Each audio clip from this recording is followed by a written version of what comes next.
Hello students, शक्ति संरक्षण उपरे स्कूल लेवल क्विज कंपटीशन सरी जाइछि। आगो को अछि ब्लॉक लेवल आउ डिस्ट्रिक्ट लेवल परीक्षा अछि। से परीक्षा लगी केते गुडे पॉसिबल क्वेश्चन मु ए वीडियो रे रखिछि एवं एटा निश्चित भाव तुमको आगो को ब्लॉक लेवल एग्जामिनेशन परीक्षा रे सहाय्य करिवो। तो देखिबा शक्तिर एसआई एकक कौन? सठिक उत्तर हम बी जूल। शक्ति को सृष्टि बा ध्वंस करा जाई पारे नाही, किंतु यहाकू डैश करा जाई पारे ना यहाकू रूपांतर करा जाई पारे। Energy can not be created or destroyed but can be transform. निम्नलिखित मध्यरु केउंटी स्थितिज शक्ति रो उदाहरण which is an example of potential energy? तर सठिक आंसर हम ऑप्शन बी स्ट्रेच्ड स्प्रिंग बा चाप। विद्युत शक्तिर मुख्य माप एकक बा primary unit for electrical energy. Correct answer is watt hour. Kilowatt hour is equal to dash joule. Correct answer is 3.6 into 10 to the power 6। Pendulum सर्वोच्च बिंदु रे शक्ति कौन? आंसर हम ओनली पी। डैम खोलिबा बेले शक्ति रूपांतर बा energy transformation when dam opens. Correct answer बी हब PE K P to KE. वैद्युतिक बल्ब जलिबा समय रूपांतर बा energy transformation in electric bulb. Correct answer बी इलेक्ट्रिकल लाइट प्लस हीट। जो शक्ति उच्च पुनः भरणा हो पारे ताकू डैश शक्ति उच्च कहा जाए ना रिन्यूएबल बा नवीकरण योग्य। तार ओडियाटा होची नवीकरण योग्य। भारत रे सौर शक्ति रे सबुठार अग्रगामी राज्य which state leads in solar energy in India? Answer C Rajasthan. India is leading state in wind energy. पवन शक्ति रे भारत रे अग्रगामी राज्य आंसर है Tamil Nadu. Largest hydro power dam in India. भारतर सबुठ बड़ जल विद्युत डैम होची तेहरी डैम।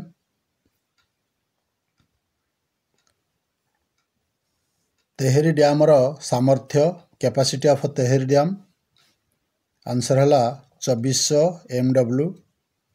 सूर्य शक्तिर मुख्य उत्स primary source of solar energy. Correct answer nuclear fusion in sun. Non renewable energy sources नवीकरण अयोग्य शक्ति उत्स है कौन ना कोल ऑयल गैस। प्राकृतिक गैस रो मुख्य उपादान primary component of natural gas होची मिथेन।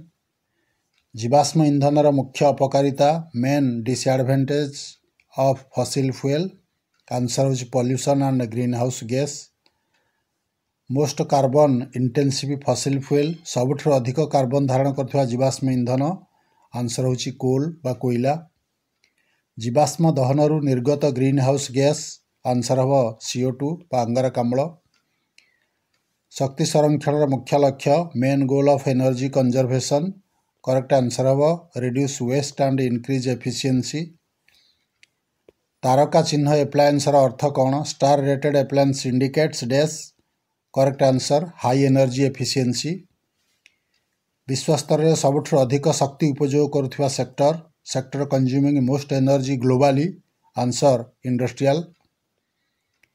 विश्व में सर्वाधिक सौरशक्ति उत्पादन देश top solar energy producer globally. Answer होची चाइना। यूरोप में सबुठार बेसी व्यवहृत नवीकरण योग्य संबल most used renewable in Europe. Answer है वाइंड पवन शक्ति। घरे केउ उपकरण सबुठ अधिक शक्ति व्यवहार करे? Appliance using most energy at home. Correct answer A हब सी होची एयर कंडीशनर।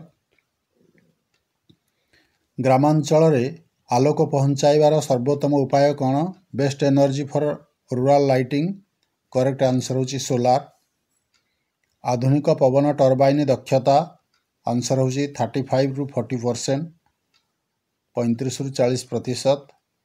आधुनिक सौर पैनल दक्षता आंसर होची 15 ରୁ 22%।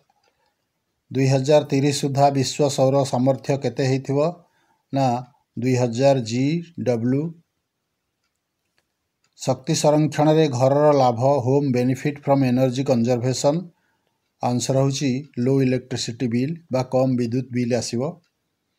शक्ति दक्ष यंत्रर लक्षण कौन feature of energy efficient appliance answer होची लो एनर्जी यूज कम शक्ति व्यवहृत हब। उत्तम गुणवत्ता फ्रिज रे वार्षिक केते संचय हुए ना शतकड़ा 30%। शक्ति दक्ष आलोकर प्रभाव कौन ना रिड्यूस टू कंजप्शन उपयोगटा कम करिवो। औद्योगिक सेक्टर रे तापन रे व्यय इंडस्ट्रियल हीटिंग एनर्जी परसेंटेज 50%। दक्षता वृद्धिर नीति होची कौन ना एफिशिएंट अप्लायंस। दक्षतार परिवेश उपरे प्रभाव कौन रहिवो करेक्ट आंसर हम रिड्यूस पॉल्यूशन जोड़ा कि आमर प्रदूषण कम करिवो। सोलार शक्तिर मुख्य सीमा main limitation of solar power एटा होची इंटरमिटेंसी। सबुठारु बेसी सौरशक्ति उत्पादन योग्य अंचल होची केउडा ना डेजर्ट रीजन मरुभूमि अंचल बा मरु अंचल। जो शक्ति केबे शेष हुए नहीं energy sources that never exhaust एटा होची सन वाइंड एंड वाटर सूर्य सौरशक्ति पवन शक्ति आउ जल शक्ति। एलईडी लाइट रे उपकारिता ना हाई एफिशिएंसी लो कॉस्ट। शक्ति संरक्षण नियम एटा होची एनर्जी कांस्टेंट। सौरशक्तिर शतकड़ा केते भाग पृथ्वी अवशोषण करे करेक्ट आंसर होची 47%। भारतर पवन शक्ति क्षमता 2019 रे केते थिला ना होची 9231 मेगावाट। विश्व रे नवीकरण योग्य शक्ति केते भाग ग्लोबल रिन्यूएबल एनर्जी शेयर होची 26%। भारतर थर्माल शक्ति शतांश केते ना 70%। नवीकरण योग्य शक्ति व्यवहार लाभ कौन ना कार्बन फुटप्रिंट रिडक्शन। जल विद्युत सर्वोत्तम उत्पादन करे केउ अंचल रे सठिक उत्तर हम माउंटेन्स। सबुठार अधिक व्यवहार करुवा विविध शक्ति उत्सर देश होची केउटा ना कोस्टारिका। विभिन्न शक्ति उत्स जे व्यवहार करुची सेटा होची कोस्टारिका। एलईडी बनाम इनकांसेंट रो तुलना कौन ना एलईडी हायर एफिशिएंसी। 50 नंबर शक्ति संरक्षण पाई सरकारी एजेंसी कौन ना बीईई एनआईटीआई आयोग ministry of power all the above एटा हम उपरोक्त समस्त बा ऑल दी एबव। ए 50टा तुम मानक लगी पॉसिबल क्वेश्चन दिया है ब्लॉक लेवल पाई तुमे एही हिसाब रे निजको प्रस्तुत करिवो। एटा होची एक्चुअल क्वेश्चन नुहे किंतु अधिकांश क्वेश्चन ब्लॉक लेवल रे आसीबार संभावना रही सेइथिपाई तुम मानकर अनुरोध रे मोटा प्रस्तुत करिछि। आशा करुछि तुमको यह सहायक हेबो। जो माने एपर्यंत मो चैनल को सब्सक्राइब करिनो दयाकरी सब्सक्राइब करिवो। रहिली धन्यवाद।